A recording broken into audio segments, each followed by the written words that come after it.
다 함께 사도신경으로 신앙을 고백하겠습니다.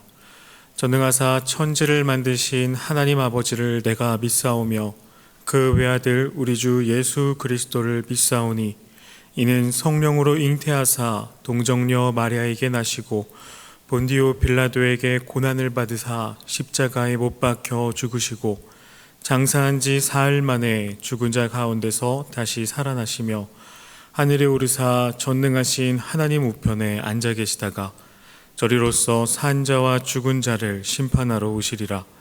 성령을 믿사오며 거룩한 공회와 성도가 서로 교통하는 것과 죄를 사하여 주시는 것과 몸이 다시 사는 것과 영원히 사는 것을 믿사옵나이다.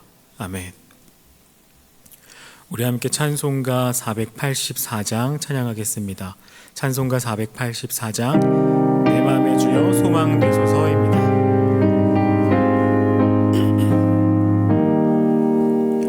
내 맘의 주여 소망 되소서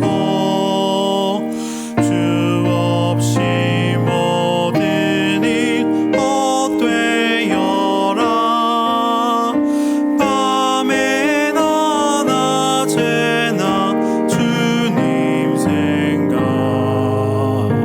잘 때나 깰 때 함께 하소서 지혜의 주여 말씀으로서 언제나 내 안에 계십소서 주는 내 아버지 나는 아들 주 안에 내가 늘 함께하네 세상의 영광 나 안 보여도 언제나 주님은 나의 기억 주님만 내 맘에 계시오니 영원한 주님 참 귀하셔라 영원한 주님 내 승리의 주 하늘의 기쁨을 주옵소서 어떠한 고난이 닥쳐와도 만유의 주여 소망 되소서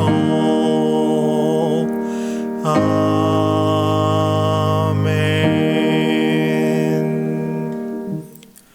우리 함께 살펴볼 하나님의 말씀은 고린도전서 11장 17절에서 34절 말씀입니다. 고린도전서 11장 17절에서 34절 말씀입니다. 제가 대표로 봉독하도록 하겠습니다. 내가 명하는 이 일에 너희를 칭찬하지 아니하나니 이는 너희의 모임이 유익이 못되고 도리어 해로움이라. 먼저 너희가 교회에 모일 때에 너희 중에 분쟁이 있다 함을 듣고 어느 정도 믿거니와 너희 중에 파당이 있어야 너희 중에 옳다 인정함을 받은 자들이 나타나게 되리라. 그런즉 너희가 함께 모여서 주의 만찬을 먹을 수 없으니 이는 먹을 때에 각각 자기의 만찬을 먼저 갖다 먹음으로 어떤 사람은 시장하고 어떤 사람은 취함이라. 너희가 먹고 마실 집이 없느냐? 너희가 하나님의 교회를 업신여기고 빈궁한 자들을 부끄럽게 하느냐? 내가 너희에게 무슨 말을 하랴? 너희를 칭찬하랴? 이것으로 칭찬하지 않노라.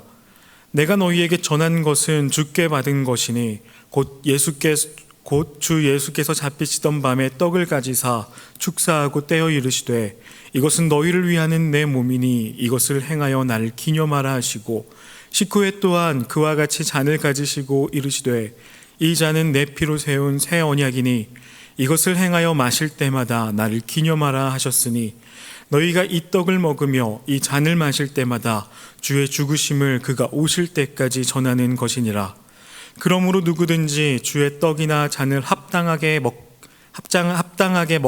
합당하지 않게 먹고 마시는 자는 주의 몸과 피에 대하여 죄를 짓는 것이니라. 사람이 자기를 살피고 그 후에야 이 떡을 먹고 이 잔을 마실지니 주의 몸을 분별하지 못하고 먹고 마시는 자는 자기의 죄를 먹고 마시는 것이니라. 그러므로 너희 중에 약한 자와 병든 자가 많고 잠자는 자도 적지 아니하니 우리가 우리를 살폈으면 판단을 받지 아니하려니와 우리가 판단을 받는 것은 주께 징계를 받는 것이니 이는 우리로 세상과 함께 정죄함을 받지 않게 하려 하심이라. 그런즉 내 형제들아 먹으러 모일 때에 서로 기다리라. 만일 누구든지 시장하거든 집에서 먹을지니 이는 너희의 모임이 판단받는 모임이 되지 않게 하려 함이라. 그 밖의 일들은 내가 언제든지 갈 때에 바로 잡으리라. 아멘. 우리 교회 안에는 많은 모임이 있습니다.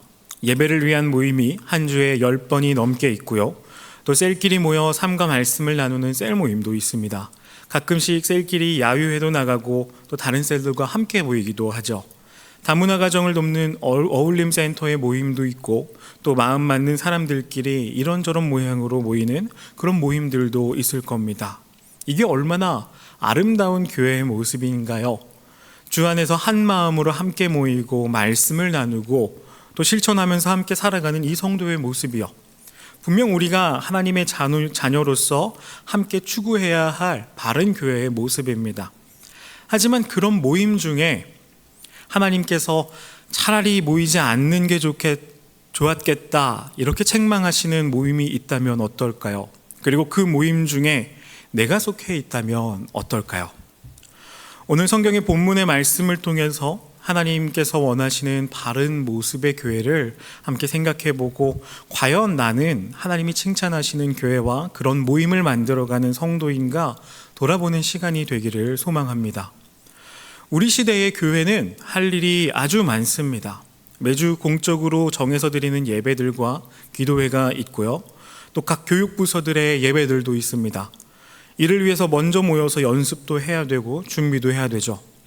또 교회가 잘 운영될 수 있도록 많은 봉사를 해야 됩니다. 매주 식당 봉사와 성전 미화 뿐만 아니라 새 가족을 환대하는 팀, 또 성도들의 경조사와 함께 울고 웃어주는 팀의 사역들도 있죠.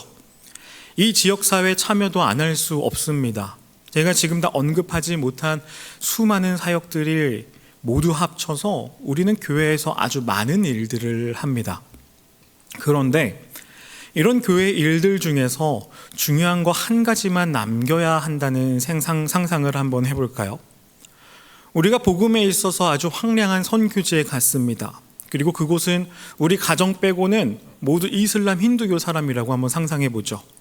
그 속에서 우리가 예수님을 믿는 성도로 정체성을 지키고 또 우리 가정이 교회로 세워지기 위해서 꼭 해야만 하는 한 가지 일이 있다면 그것은 바로 무엇일까요? 아마도 다들 생각하셨을 겁니다. 바로 예배, 하나님을 예배하는 일이죠.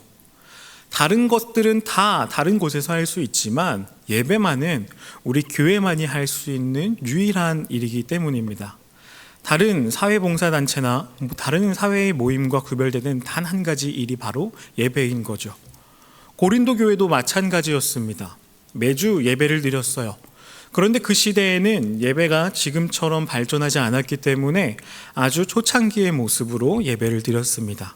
바로 성찬을 매주 하면서 말이에요. 당시에는 지금처럼 교회 건물도 없었기에 교인 중에 큰 집을 가지고 있는 교인의 집에서 함께 모였을 겁니다. 그리고 사람들은 매주 성찬을 위해서 좋은 빵과 포도주를 준비했었겠죠. 그런데 여기서 우리는 당시 시대의 그 특징을 생각해 봐야만 합니다. 당시에는 노예제도가 있었어요. 그리고 같은 교회 안에서 누군가는 귀족이고 누군가는 사회 지도자고 누군가는 상인이었겠고 누군가는 노예였던 것이죠. 한 교회에 많은 계층의 사람들이 함께 성찬을 했습니다. 함께 예배에 참여했습니다. 그런데 문제는 이제 여기서 생깁니다. 겉으로 드러난 문제는 이거예요. 노예이면서 예수님을 믿는 성도들이 있었는데 이들은 주의 날 함께 성찬으로 모이는 날에도 일을 해야만 했습니다. 그래서 성찬이 있는 날도 어김없이 일을 하고 일을 모두 마치고서야 성찬에 참여하는 거예요. 그런데 그렇게 성찬에 참여하기 위해서 힘든 몸을 이끌고 교회에 왔는데 이미 성찬을 위한 빵과 포도주가 모두 동이 난 겁니다. 먼저 온 사람들을 찾아볼게 살펴보니까 그 사람들은 부른 배를 움켜쥐고 또 술에 취해 있는 거예요. 그래서 그들은 이렇게 생각했을 겁니다. 나는 노예여서 이 교회에도 소속될 수 없나? 하는 그런 마음이요. 소외감과 수치심을 느끼는 거죠. 이런 일들이 고린도 교회 안에서 계속해서 벌어졌습니다. 그리고 교회가 하나 되는 게 아니라 사회 계급에 따라서 계속해서 나눠지고 쪼개지는 거예요. 서로 친한 사람들끼리 모이고 비슷한 계급끼리 모이고 비슷한 생각을 하는 사람들끼리 모이는 거죠. 그게 편하니까요. 당시 고린도 교회의 문제 중 하나는 사회 모임과 다를 바 없었다라는 겁니다. 그런데 이 일에 진짜 문제는 따로 있었어요. 이 일은 사실 성도들끼리 팔을 나눴다 정도가 아니라 이 일은 교회가 교회되지 않게 만드는 일이었다라는 겁니다. 단순히 네가 좋아하는 사람, 내가 좋아하는 사람끼리 모이는 게 아니라 교회가 교회되지 않게 만드는 일이었다라는 거죠. 바울은 성찬에 대해서 설명하면서 그 성찬이 가지는 진짜 의미를 이렇게 설명합니다. 23절에서부터 27절 말씀이에요. 내가 너희에게 전한 것은 주께 받은 것이니 곧 주 예수께서 잡히시던 밤에 떡을 가지사 축사하시고 떼어 이르시되 이것은 너희를 위하는 내 몸이니 이것을 행하여 나를 기념하라 하시고 식후에 또한 그와 같이 잔을 가지시고 이르시되 이 잔은 내 피로 세운 새 언약이니 이것을 행하여 마실 때마다 나를 기념하라 하셨으니 너희가 이 떡을 먹으며 잔을 마실 때마다 주의 죽으심을 그가 오실 때까지 전하는 것이니라. 그러므로 누구든지 주의 떡을 합당하게 먹지 않고 마시는 자는 주의 몸과 피에 대하여 죄를 짓는 것이니라. 아멘. 성찬은 그냥 성도들끼리 모여서 식사하는 게 아닙니다. 결코 아니에요. 그냥 식사였다면 귀족들이 먼저 와서 그들끼리 먹고 노예들은 일이 끝나고 와서 다시 차려서 먹으면 되는 거예요. 전혀 문제될 게 없죠. 오히려 그 사회에는 그게 당연한 일이었을 겁니다. 그런데 성찬은 그게 아니었어요. 성도들이 함께 떡을 떼고 포도주를 나누며 먼저는 예수님을 기념하는 겁니다. 예수님을 생각하는 거죠. 나를 위해서 고난당하시고 십자가에 달리시고 그 찢기신 그 살과 그 흘린 피를 기억하는 겁니다. 그 십자가에서 처절하게 나를 위하여 죽으신 그 돌아가신 예수님을 기억하는 거죠. 그리고 우리는 그 한 몸에서 나온 예수님의 살과 피를 함께 나누면서 한 교회가 되는 겁니다. 예수님을 머리로 한 한 몸, 한 교회가 되는 일이었던 거죠. 성찬의 의미는 바로 그런 의미였던 겁니다. 한 교회가 되는 일이었던 거죠. 그런데 고린도 교회의 교인들이 했던 일은 이 교회가 교회되는 일을 망친 겁니다. 예수님을 기억하고 기념하는 게 아니라 그저 내 눈앞에 있는 음식만 먹은 거죠. 성도들이 예수님을 통해서 한 몸이 되고 하나의 교회가 되어야 하는데 귀족이었던 성도들이 먼저 다 먹어치우므로 노예였던 성도들과 하나 되기를 포기했던 겁니다. 성찬을 그들 마음대로 했다라는 것은 교회가 가진 그 본래의 의미를, 그 본래의 의도를 버린 거예요. 교회의 기준을 버리고 세상의 기준과 세상의 잣대로 교회를 새롭게 세우는 거였죠. 더 적나라하게 말하자면 세상의 기준을 교회로 가지고 와서 내 즐거움과 내 자아 실현을 교회라는 공동체를 통해서 이루려고 했었던 겁니다. 그리스도의 교회를 우리들만의 교회, 내 교회로 만드는 일이었던 거죠. 우리도 교회 안에서 간혹 그럴 때가 있을 수 있습니다. 여러 예배에 참여하고 모임에 모이고 봉사하면서 열심을 다해서 하다 보면 그 행위 자체에 빠지는 거예요. 그것을 하는 것 자체에 빠지는 거죠. 그래서 그 모든 일들 가운데, 예배를 드리는 일들 가운데, 봉사하는 일들 가운데 나의 의가, 내 욕심이 묻어나오기 시작하는 겁니다. 내가 원하는 대로 이 모임이 이루어졌으면 좋겠다는 거예요. 예배가 내가 원하는 방식대로 드려졌으면 좋겠다는 거예요. 교회의 봉사가 내가 편한 대로, 내가 생각하기에 좋은 방향대로 이루어졌다라면 좋겠는 거예요. 봉사하면서도 이거는 이렇게 해야 돼, 내 방식을 고집하기 시작하는 거죠. 우리가 처음 봉사하고 예배할 때 가졌었던 그 마음은 사라지는 겁니다. 그리고 그 마음의 자리에 내 욕심이 들어서게 되는 거죠. 바울이 지적하는 부분도 바로 이 부분입니다. 사람이 자기를 살피고 그 후에야 떡을 먹고 이 잔을 마실지니 주의 몸을 분별하지 못하고 먹고 마시는 자는 자기의 죄를 먹고 마시는 것이니라.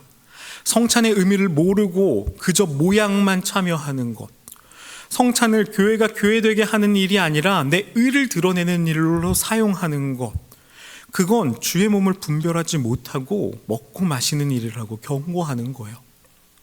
그렇기에 우리는 이 시간, 이 아침에 우리의 교회 생활을 돌아보는 시간이 되었으면 좋겠습니다. 여러분은 왜 예배를 드리시나요? 왜 이른 새벽 다른 사람들 다 자는데 억지로 몸을 일으키고 이 먼 교회에 차 타고까지 와서 새벽 기도회에 참여하고 계시나요? 왜 여러분은 교회에 하는 그 많은 봉사에 함께 참여하고 계신가요? 왜 그 굳은 일을 먼저 하고 계신가요? 혹시 그 일이 내 즐거움을 위한 일이 아니었나요? 내 자아 실현을 위한 일이 아니었나요? 나는 그래도 교회에서 이 정도는 하고 있어, 성도라면 예배드리고 봉사라도 해야지, 이 정도는 해야지 성도지 라고 내 스스로를 만족하기 위해서 하고 있진 않았었나요? 다른 사람에게 당당하게 내 자신을 어필하기 위해서 우리가 교회에 와서 예배하고 봉사하는 것이 아니었나요? 우리는 우리의 처음 모습을 떠올려 봤으면 좋겠습니다. 처음 예배 드릴 때, 처음 기도 드렸을 때, 처음 은혜를 받고 뜨거운 감동이 내 마음을 휩쓸었을 때 말이에요. 하나님의 그 사랑에 감격하고 헌신하고 봉사하지 않고서는 참을 수 없었던 바로 그때, 다른 게 아니라 내가 예배하고 봉사하는 그 모습만으로 기뻐하실 그 하나님 한 분만을 위해서 헌신하겠다 결심했었던 바로 그때 말이에요.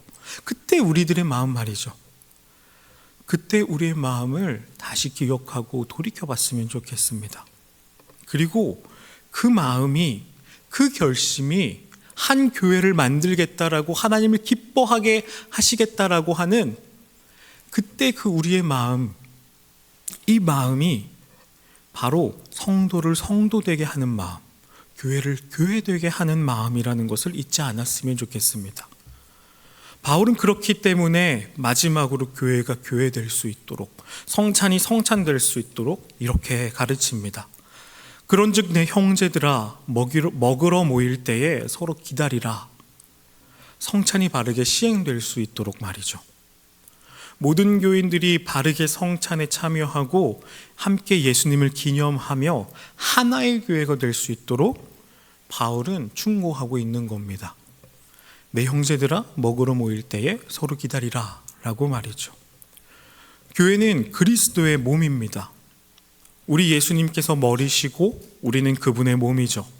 우리는 교회 안에서 많은 모임을 합니다. 그리고 때로는 많은 모임에 참여하다 보면 그 모임의 본래의 의미를 잃어버리곤 하죠. 그때 바로 우리에게 하나님은 이렇게 말씀하십니다.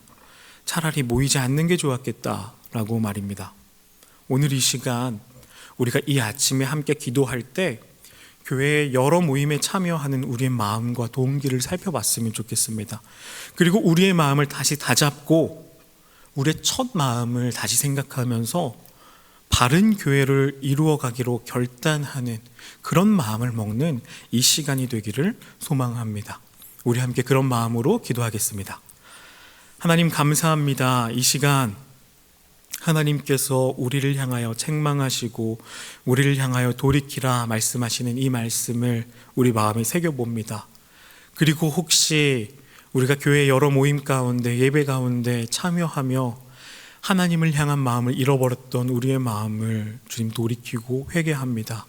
아버지, 이런 마음을 아버지 용서하여 주시고 다시금 우리 교회가 한 교회 될 수 있도록, 그리스도를 머리로 삼고 몸된 교회 되는 우리 교회 될 수 있도록 주님 결단할 수 있는 이 아침이 되게 하여 주시옵소서. 그런 용기를 가질 수 있는 우리 모든 성도님들 다 될 수 있도록 주여 인도하여 주시옵소서. 감사합니다. 우리 구주 예수님의 이름으로 기도드립니다. 아멘. 우리 주기도문 하겠습니다. 하늘에 계신 우리 아버지여, 이름이 거룩히 여김을 받으시오며 나라에 임하옵시며 뜻이 하늘에서 이루어진 것 같이 땅에서도 이루어지이다. 오늘날 우리에게 일용할 양식을 주옵시고 우리가 우리에게 죄 지은 자를 사하여 준 것 같이 우리의 죄를 사하여 주옵시고 우리를 시험에 들게 하지 마옵시고 다만 악에서 구하옵소서. 대개 나라와 권세와 영광이 아버지께 영원히 있사옵나이다. 아멘. 우리 들으신 말씀 기억하면서 함께 기도하기 원합니다. 첫 번째 기도 제목입니다. 우리 교회의 여러 모임 가운데 참여할 때 내 즐거움과 내 자아 실현을 위해 모이는 것이 아닌 한 몸 된 교회를 세우기 위해 모일 수 있는 마음과 결단할 수 있는 용기를 주시옵소서. 두 번째 기도 제목입니다. 곧 완공될 이음센터를 통해서 지역사회와 교회가 연결되게 하시고 그 안에서 예수님을 참되게 예배하는 예배자들이 세워지게 하옵소서. 우리 함께 기도했으면 좋겠습니다. 우리 세 번째 기도 제목입니다. 우리 교회에서 파송한 이용모 이은하 선교사님, 김진영 송경진 선교사님, 박이삭 전수정 선교사님, 그리고 함께 협력하는 연경남 선교사님, 선우건 목사님까지 우리 모두 참된 그리스도의 교회를 세우는 성도님들과 그 가정 되게 하옵소서. 우리 이렇게 세 가지 기도 제목을 이렇게 놓고 기도하신 후에 각자 가지고 오신 개인 기도 제목을 가지고 함께 기도하고 돌아가도록 하겠습니다. 우리 함께 기도하겠습니다.